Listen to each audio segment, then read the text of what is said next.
All right, welcome to Bet the Edge. I'm Jay Croucher here with Drew Dinsick. As always, we are recording late Wednesday afternoon before a pivotal NBA slate. We're going to talk about the Bucks and how to handicap them and the East with the injury to Giannis Antetokounmpo. We're going to talk about the AL Rookie of the Year market with superstar prospect Jackson Holliday being called up by the Orioles, and then we'll wrap up with some chat about the Masters. What's going on, Drew?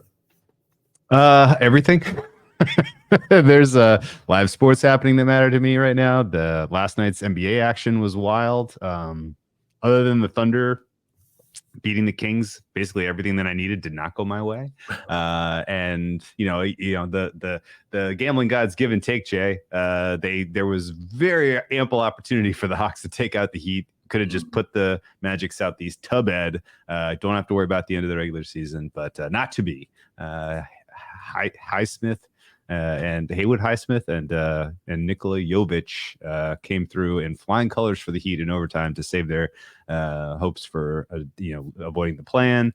But then kind of realization sets in as you see the Giannis injury and you're like, oh man, like this has all the whiffs of the injury that Durant sustained before he ultimately tore his Achilles in the playoffs in 2019. I forget what year that was. Yep. And so it's like, oh boy, like this spells trouble. And then you're doing the calculus here and you're like, well, I have no dollars at stake on the Bucks, none. And so I'm like, it doesn't really negatively impact me. And Celtics positions look a little bit better now, although I wasn't really afraid of the Bucks.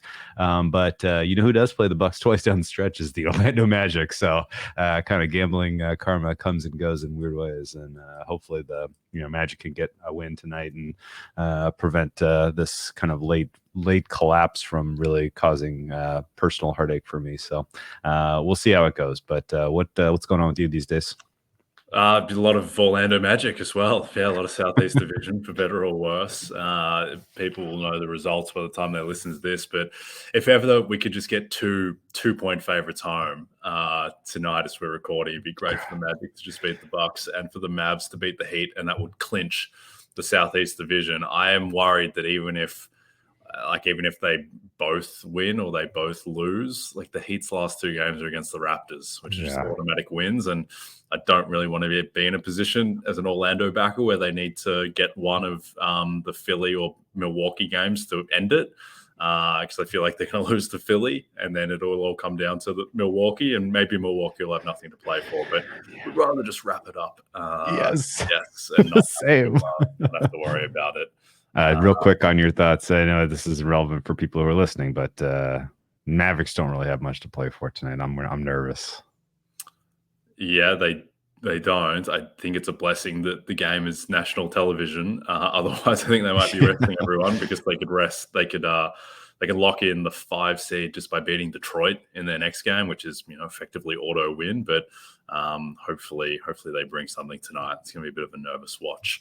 All right, let's talk about the Bucks, who were plus 310 to win the East and plus 750 to win the title before Giannis went down. Very unappetizing prices. Now they are plus 550 to win the East and 12-1 to win the title. Giannis's Achilles is fully intact. There is no real loose timeline that's been provided. I think that the typical timeline, if it's a low-grade calf strain, is 1 to 2 weeks. So he's out for the regular season. Some hope that he will be back for the start of round 1, but calves are the one injury that it seems to be at the most risk of re-aggravation. And obviously there are the horror stories about Kevin Durant in the 2019 playoff run, to your point of doing his Achilles after that. So I'm sure they will be conservative. Do you think there are any bets to make out of this situation? So the adjustment to the price for the Bucks that you kind of pointed to off the top puts them closer to correct price with a full strength Giannis, in my opinion. So this adjustment kind of just pushes them closer to correct. They are still wildly short for now the uncertainty swirling about Giannis's availability. let's attack this from three angles. You brought up the key, which is the injury itself is a bit of an unknown still, even though we've now had kind of reports that it's not the worst case scenario. It's still huge question mark about the severity of the sprain, and just in general, expecting him to be, I would say, questionable to start whatever the round one series is reasonable. My best guess is he probably misses game one and game two at home, and then is kind of rolled back into support on the road in games 3 and game 4 of that series. And they do space things out in round one aggressively, and he does have the full week of the play-in tournament to kind of get right, which is positives. The other kind of weird soft positive here is that, for whatever it's worth, Giannis has played through injuries that I thought were not possible in his career to this point. Like, he has a general resilience and availability that is higher than your average player. But the risk for this turning into an Achilles, in my opinion, is high, because his usage, particularly post All-Star break, has been astronomically big. Like, he is bearing all of the load for a team that has underachieved this season. And that has its consequences, and the consequences are, late in the season, you have these types of injuries that are non-contact that are potentially season ending. So I really, really have a tough time thinking that even if he does come back in the middle of a round one series, or even towards the beginning of a round one series, and the Bucks do make it through to round 2 or even an Eastern Conference Finals, the idea that he's going to be 100%, you're going to get 44 minutes out of him with no consequence, I question that. And it may not matter, because Celtics at full strength should beat this team in 5 games. But, if it does go deeper, and if he is asked to play more, does that ultimately kind of put any kind of stake in the hopes of the hearts of the Bucks being able to realize a championship this year? I would say yes. So Ben off the Bucks, not getting on anytime soon. This price adjustment was not an overreaction. It was a correction, and probably not enough. Yeah, the Celtics are now minus 175 to win the Eastern Conference. I don't think we've really seen those type of prices since the Kevin Durant Warriors, in terms of a team at this point of the season being this short to win their conference. I think there's so much that's still just in flux in terms of seeding. Like, right now, as we speak, the Bucks are 48-31 in the 2 seed, and the Cavs are 46-33 in the 5 seed. So there's scope for the Bucks to fall out of the 2-3 certainly, and fall into the 4-5 and have to play Boston in the second round. There is scope for them still to get the 2 seed, but have to play Philadelphia in round 1. Where, I mean, if Giannis isn't there, then he'd probably come back at some point in the series. But if the Bucks didn't have Giannis, then they would be dogs in that series, even with home court. I would expect they can really lose to anyone, I think, outside of probably Orlando, who I know you're obsessed with, but I don't think they're going to win a playoff series with that offense. I'm really waiting for this division just to be over, because I don't like watching the Magic, I have to say. I know it's a young team, great playing defense, but I just can't watch Paolo just take mid-ranges over and over again. It's just too painful. The late game offense is just abominable, and I don't think they're going to beat the Bucks. But I think if there is a bet to be made in the East, and it's not super inspiring because they don't really have the ceiling, but I don't think anyone really has the ceiling outside of maybe Philly. But it is really breaking for the Knicks now, where, as we record, they're in the 3 seed.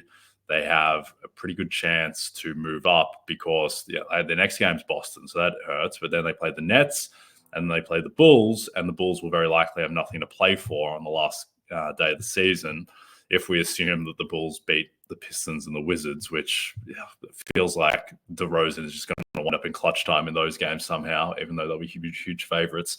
But the Knicks, if they're in the 2 or the 3 on the opposite side of the bracket to Boston, OG Anunoby's fine. Like, he's fine. He was 10 of 18 on Tuesday night, 4 of 6 from 3. He just looks like OG Anunoby. And now that team, without Randall, I think you could make the case that if the Bucks are anything at all limited, that the Knicks may be the second best team in the East. Yeah. The bad luck for them would be Sixers maybe cruising into that 6 hole, which would put a damper on hopes of going to the Eastern Conference Finals. But I agree with your assessment. The winners out of this were certainly the Knicks. And in general, I think, whoever gets that three seed, and New York being kind of the likely team right now is going to be the just in general the beneficiaries of seeding in the Eastern Conference this year. So that all makes sense to me. I would say that the Knicks Pacers as a 3-6 potential series, which would be, I think, the most likely the way that I project the standings. I would have the Knicks in the -280 ballpark for that series, and if it's Knicks Heat, I would have the Knicks in the -200 range. So they're in pretty good shape to get to the second round if they can secure that 3. Yep, I think like Jalen Brunson by offensive EPM has been the 4th best offensive player in the NBA this year, behind only Luka, Jokic, and Embiid. He's gone past Giannis, Shea, Halliburton, Steph, all of these guys. And I think if he's back and he looks like the guy that he did against the Bulls on Tuesday night, then all of a sudden the team it's not super deep, but it's deep in competence with the way that DiVincenzo is playing. They get 48 minutes of really good center play between Hartenstein and Mitchell Robinson being back. Josh Hart will play 47 minutes a game in the playoffs, and Miles McBride has taken a leap. And just Brunson, I think that he showed at least towards the end of the Miami series, and he was hobbled as well in that series. Like, he showed, I think, that even though with his size, he's still resilient against playoff defense. He absolutely cooked Utah in that series when he was with the Mavs, when Luka missed those first 3 games and they went 2-1 without him. So I think that Brunson's offense will be resilient enough. And I think that if you're telling me Giannis is going to miss half of the first round, then I think there's a chance the Knicks are the second most likely team to actually win the East. And they're like 25-1 some spots to win the East. Now, I think they'd be like 5-1 going up against Boston, but there's a fair bit of meat of the bone, I think, meat on the bone between 5-1 against Boston, even 6-1 against Boston, and 25-1 to win the East, where, to your point, I think that on average now they're going to be material favorites in round 1, and round 2, certainly if they're on the non-Boston side of the bracket, there's a good chance they'd be favored in round 2 as well. So the Knicks would be my play at the moment. Anything else NBA before we jump to Jackson Holliday? They got a lot of thoughts on how to stop Boston, because now at this point now I'm like thinking defense, if it's even worth it, right? Like, yeah, your points are fair. Like 25-1 is a really appealing price for the Knicks, but like, is there actually a realistic chance that they beat the Celtics in a best of 7? And if they did, how would they do it? If you were trying to design a way to stop the Celtics, how would you do it? Would that be effective? Like, those are most of the thoughts going through my head right now. And I think it's kind of premature to speculate because we just don't know what the standings are. Like, I'm looking at my simulations, and like there's simulations where the Magic get like the 8th seed at this point. I can't believe that. I can't believe that. In the play-in. Yeah. I can't believe it. I can't believe we're here. Because again, like you said, like they're but that helps the Celtics. So whatever. I don't know. I'm losing any type of kind of tethering to ground truth that what matter, what's real in the NBA right now because of the way some of these teams are playing. But I think ultimately the before backing anyone else besides the Celtics in the East, I think you need to think through those questions. How are they stopping the Celtics? What are they doing on offense? Like, is there a way to stop this team besides, an injury or just in general wearing down of Porzingis? And right now, I don't think there's true and obvious answer to that. Well, I think the answer on how to stop the Celtics is actually pretty simple. And it's just to hope that the threes don't go in, and hope that, as it did for Miami last year, that you just cluster your threes going in the right games, and then all of a sudden you're in a game 7 and you're at the mercy of Jason Tatum spraining his ankle on Gabe Vincent's foot. I don't think anyone is beating the Celtics straight up with average luck, at least in the East. Maybe the Nuggets could do it if they get out of the West. But yeah, I just don't think. I think right now we're at the point, like, if Giannis is hobbled, the Celtics could lose any player, and still I think they might be the best team in the, even if they lost if they lose Tatum, are they still the best team in the East? Yeah, If I would Giannis say can't so. go, with between the way that all these guys can scale up, like your starting lineup is Drew Holiday, Derek White, Jaylen Brown, Al Horford, and Kristaps Porzingis, and you have home court in every round. Like that might be better than all of these teams at this point. And I'm very confident that if the Celtics lost anyone outside of Tatum, they're absolutely favored in every series in the East, even if Porzingis went down. So that's the one I'm the most concerned about, I guess, because there's redundancy between Jaylen and Tatum. There's redundancy between White and Drew. You are fragile with the big position right now. And so if something does happen to Porzingis, then my perspective changes a little bit. Something happens to Tatum, like bummer, but I'm not really losing sleep over that just yet. I'd be losing sleep over Tatum. I'd rather have Tatum. I know that Porzingis is a different play type. I just think Tatum's a better player, and they will need him more. But yeah, I think that if Porzingis goes down, as a Celtics backer, I just want Kristaps in the finals at this point. Just have him healthy for there. If he's has a little hamstring strain or whatever and has to miss a round in the East, I think that they're going to be fine. Touch wood, but yeah, it is on an absolute platter for Boston now. And if they don't get out of the East with health, then everyone needs to retire. It would be an absolute travesty if they don't get out of this conference with the way that it is broken for them, with the way that they've been able to manage the season, which being 16 games up, 14 games up for the 1 seed. If it's not this year, then it's never. And they need to trade Jaylen Brown or do something and just start again. Try a different sport because it will be an absolute mess. All right, let's talk about AL Rookie of the Year.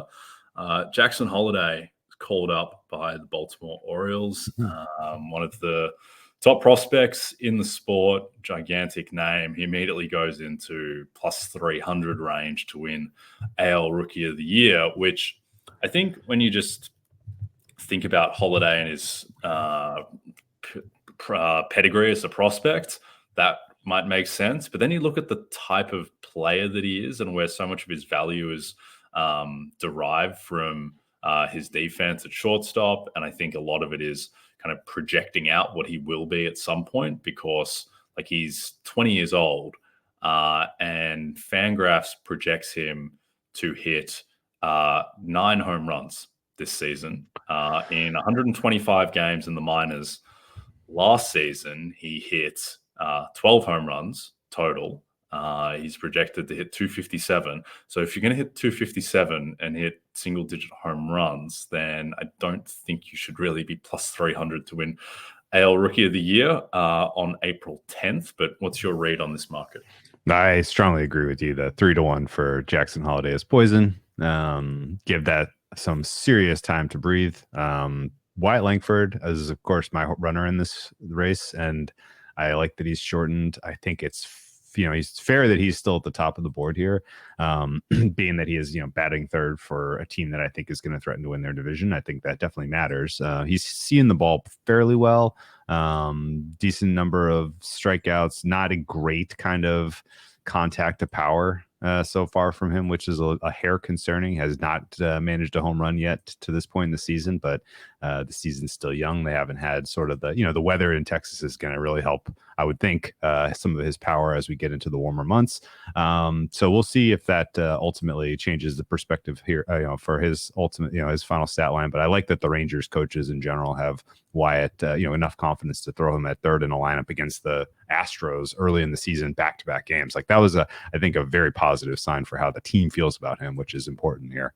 The player I would feel the most confident in terms of what you've seen so far from a performance standpoint, particularly from an everyday player, is your number 4 shot right now, who's also an Oriole. It's funny that we have 2 Orioles and 2 Rangers that are going to be kind of squaring off here, and they are presumably going to take votes away from each other, blah, blah, blah. But certainly for me, Colton Cowser is the guy that you want to have he has looked the best and has had impactful moments already this season. And yes, the headlines were all Holiday for future expectation. Sure. Yeah. Is he your best prospect? Sure. Is he ultimately going to deliver you the most in terms of, added wins over the balance of his career? Maybe. But in terms of who's playing well right now, who's going to continue to get the opportunities, and who already has a decent head-to-head lead in terms of contributions. It's definitely Colton Cowser. Let's see.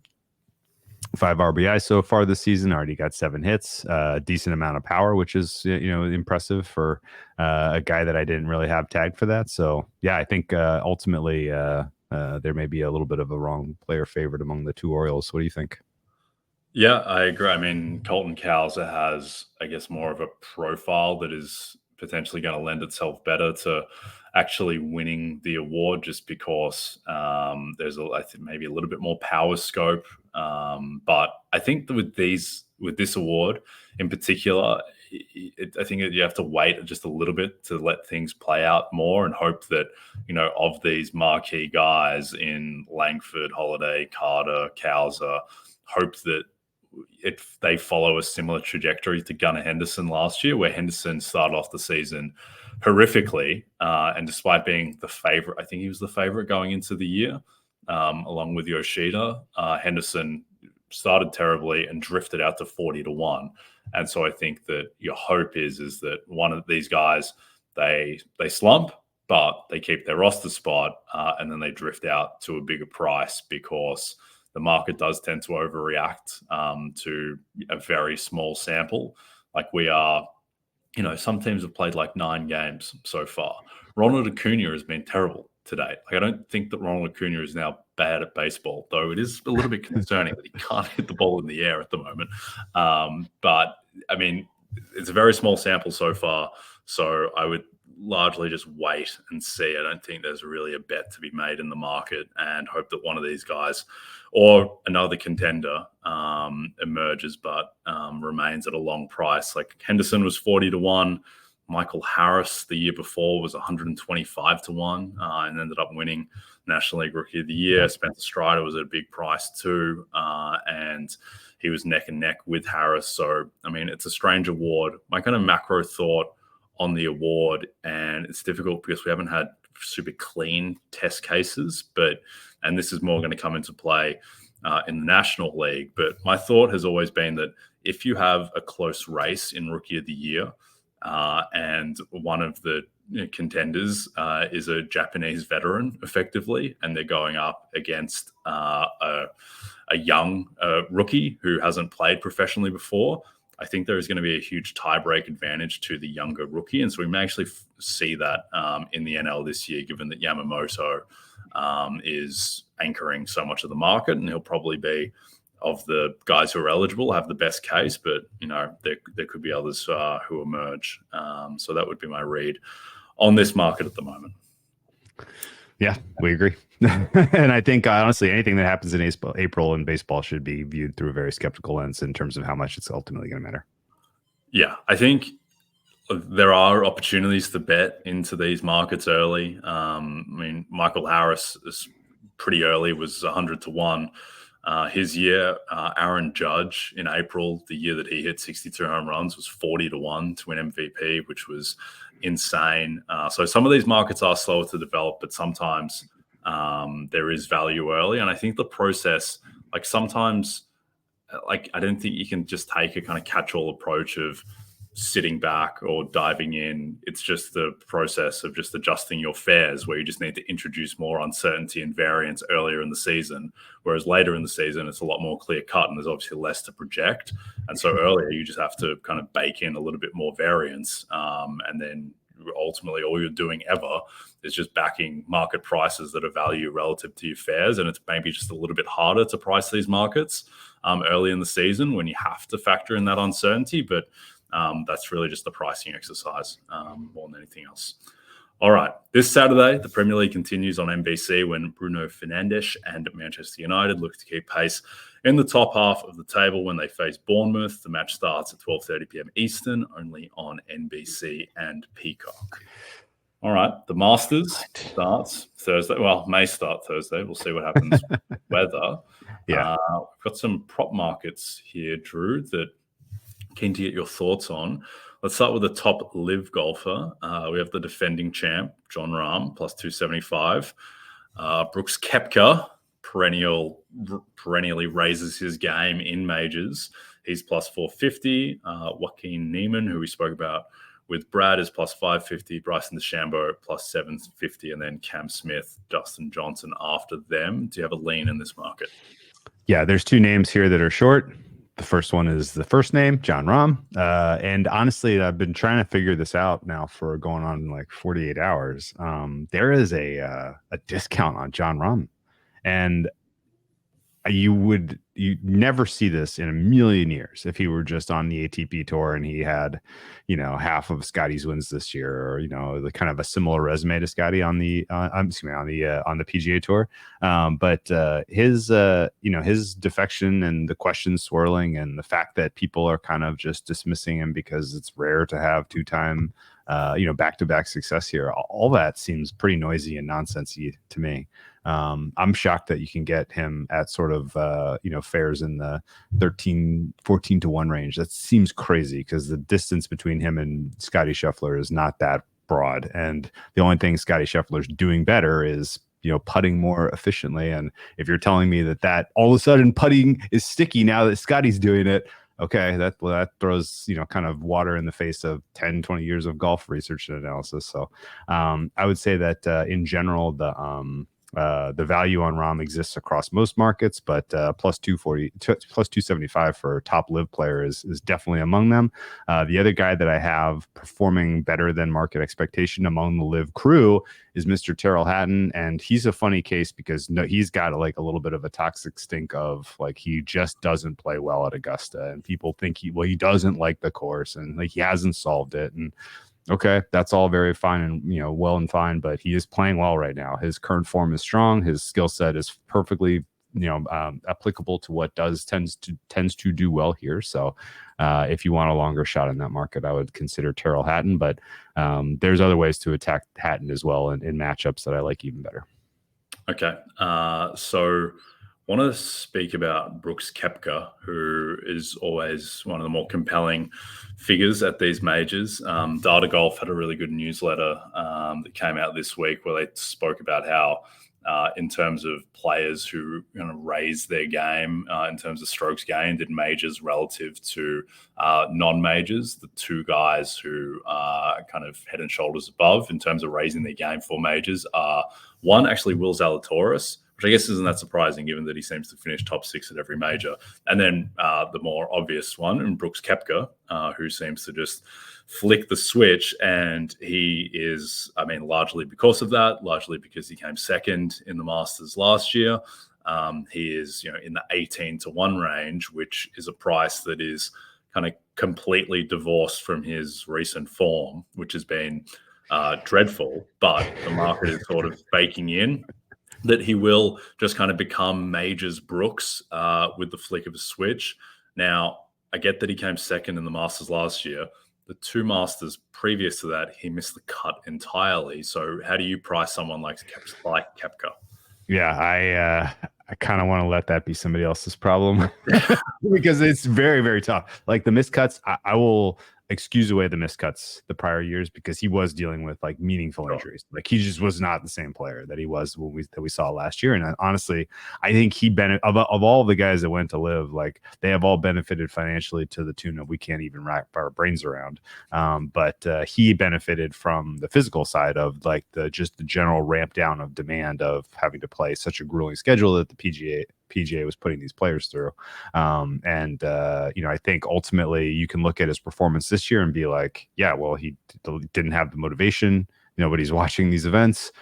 He's not getting, nothing about his performance is going to change one way or the other because he's the guy that brought LIV a major, right? Like he's now ensconced his his fingerprints on that league and his position there, regardless of performance. So, I think there's definitely latitude that could explain some of what we're seeing, but there's also the chance that like whatever was nagging him injury wise in 2021 and 2022 is rearing its ugly head again. And he's just not going to be built for, being able to sustain what is a very, very challenging course. So, I could see a break both ways. He's got the biggest uncertainty bands of anyone who's near the top of the board for me, just because of the, how do you anchor his median? Do you anchor it with what you saw from him at the best of times in majors last year, or do you anchor it with in any way discounting what you've seen from him recently? And that's a really tough one. So he's going to be a stay away. And ultimately, because I'm not playing him in markets like this one, like top live, I'm basically like soft fading him, I guess. Okay. Yeah, I think that makes sense. He is one of the more interesting golfers in terms of his live price and how it moves, because it's like no question. Traders just to me. All right, Brooks has turned up. Oh no, he's just kind of the guy who finished. I think he finished third last at the LIV event last time out, which isn't ideal form to be bringing in. Just quickly before we get to your matchup picks, the top debutant market where Ludvig Åberg, who is very much in the mold of Devon A-Chain, where he keeps on changing his name, and somehow we've gone from, I believe in Swedish it's actually Ober or Oberi, but when everyone was saying Aberg for a while, now we've decided on Åberg, which I think is just like a mismatch of the two wrong ways to say it, but anyway, that's fine. He's plus 300. Wyndham Clark is plus 333. They're your top two favorites. Now, for anyone who doesn't know, Augusta is famous for being the single course that most rewards past experience. We haven't had a debutante Masters winner in 45 years. And now, to be fair, Ludvig Åberg is probably the best debutant that we've had. This is his first major, and he's probably, probably Data Golf says that he is the best major debutant in like 30 years, basically. So if anyone's going to shake it up, it would be him. But what do you think of Åberg and Wyndham Clark, who another Masters debutant and has a major title under his belt already?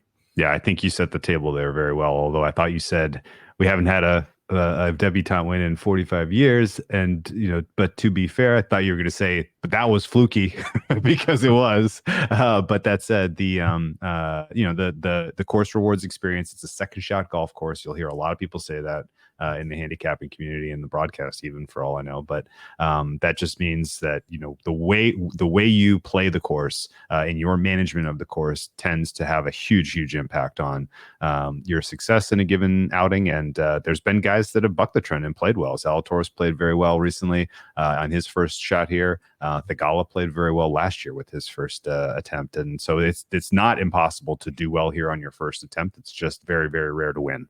And your other way you set the table there on Åberg, who people are calling the Elena Rybakina of the PGA Tour. He's clearly top 6 right now in the world. I think this is not controversial opinion.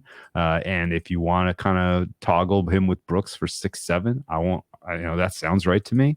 That's incredibly good. And so, the technology has gotten better. The caddies are better. The prep is better. The data is better. And so the idea that somebody is going to come in and just be shell shocked because they don't know how to play the course, I kind of want to fade that as an idea, as a concept, as a betting angle, surely. So I don't mind betting on Åberg to do better than people expect, particularly when it comes to kind of some of the more exotic markets like this one, top debutant. I can't even tell you, like I have better than market ratings on the two guys that performed very well last week in Bahita and McCarthy. And that said, I still see value on Åberg here at plus 300. So I think this is where you attack it. And I think you can hit the top 10 board as well. Yeah, I see you relapsed into some Åberg there. Hope Ludwig isn't listening to Bet the Edge. Apparently he gets very upset about that. It's Ludwig. Ludwig Åberg. Yeah. No, I honestly, I'm never going to get it right. I think I can't do it. Let's talk about some head-to-head markets. You have a slew of picks here, starting off with Earl Hatton over Russell Henley. Yeah, taking advantage of the fact that people are a little hot on Henley for his performance here last year and a little cold on Hatton for his historical performance at this course, fading that narrative entirely. And I have Hatton as a favorite here, so I'm going to lay minus 105. I like Mr. Shane Lowry representing Ireland here at -110 over Colin Morikawa. I have bought into sort of the cloak and dagger rumor mongering about people who have seen Morikawa's preparation here this week and are like have flashing red siren warning signs. Things are not right with his game right now. And the crucible of Augusta and the Masters is not a good place to be when you are struggling with particularly your drive as he is at the moment. So definitely interested in some Lowry over Morikawa as a fun angle there. Played a little Joaquin Niemann over Cantlay. Cantlay is an injury risk, by the way. He may ultimately not make the weekend or withdraw at some point based on what I'm hearing. And even if this was a full strength Cantlay, I've always fancied Niemann's particular skill set at this course over Mr. Patrick. And I actually can't remember the last time I bet on Cantlay. I'm almost always against him by the numbers. Like it's never, I always feel like he's somebody in market just loves his game and his numbers, and it's never me. And then lastly, I did take one stab on Brooks. I said I was going to let it be somebody else's problem. Well, in one matchup, I feel like it is my problem to take on, and that's the head-to-head with Hideki Matsuyama. Brooks is +125 there, and look, nothing wrong with nothing wrong with Matsuyama. He's a former champ. Like, he came from the clouds, by the way, in that Masters. People forget he was 60-1, and it was just one of the all-time performances that you ever seen on Sunday to get him that green jacket. And like, okay, great. Like, it's still, you have to put together solid golf over 4 rounds, and you stack these guys up from a true talent standpoint head to head. And I do not see an advantage for Hideki, so I don't mind taking plus money on Brooks in that market. Yeah, it's interesting. And I think it makes sense that Brooks for the outright is a lot shorter than guys that he is a dog against in the head-to-head market. Like his pick against Victor Hovland in the tournament matchup over 72 holes. And he is, to your point, +125 against Hideki. And I think that speaks to clearly the variance of Brooks in that he can, he has more upside perhaps to win the actual tournaments. But if he just is, the guy who's been finishing third last at LIV tournaments, then he'll get crushed in the head-to-head. But yeah, to your point, at +125, maybe there is an overcorrection on that. All right, what's going on for us tonight, Drew? Mavs, I'd like a home run out of Ronald Acuna, like the Edmonton Oilers to win and the Vancouver Canucks to lose for the Pacific Division. There's plenty going on, so hopefully everyone wakes up to the right results and to 47 points and a win and a buzzer beater from Naz Reid on national television against the Nuggets. Plenty to cheer for, and we will be back tomorrow. But for now, don't forget to check out NBCSports.com for more information to help you with your wagers. Thanks to those of you watching on the NBC Sports YouTube channel. And if you're listening to us in podcast form, don't forget to rate and subscribe. Also a reminder to find all your favorite NBC Sports shows on Amazon Music. Just head to amazon.com/NBC Sports. From Jay Croucher and Drew Dinsick, we'll see you tomorrow.